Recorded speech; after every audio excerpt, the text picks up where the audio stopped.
अस्सलाम वालेकुम मोअज़्ज़िज़ सामीन। तो कैसे हैं आप? उम्मीद करता हूँ आप सब भाई खैरियत से होंगे। चेरी महंगा लेकिन कीमती फवाइद का हामिल फल है।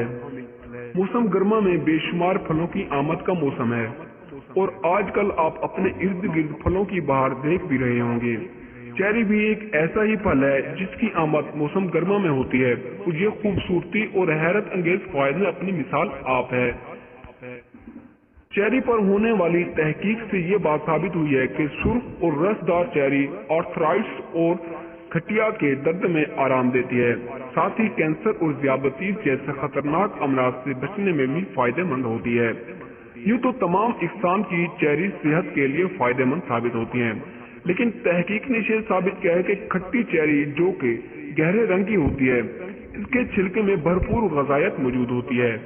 चेरी हाफजे की कमजोरी के खिलाफ मुज़ाहमत करती है, कोलेस्ट्रॉल को कम करती है और भरपूर नींद लाती है। खट्टी चेरी में किसी भी फल या सब्जी के मुकाबले में सबसे ज्यादा एंटीऑक्सीडेंट्स पाया जाता है।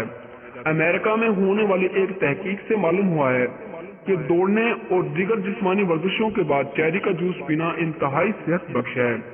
माहिरीन का कहना है कि चेरी का जूस पीने से न सिर्फ थकान का एहसास कम हो जाता है, बल्कि दौड़ने की वजह से पट्टों में होने वाले दर्द से भी निजात मिलती है। माहिरीन का ये भी कहना है कि चेरी में कुदरती तौर पर मौजूद ऑक्सीडेंट्स क़ुव्वत मुदाफ़त मजबूत बनाने में एक अहम किरदार अदा करते हैं।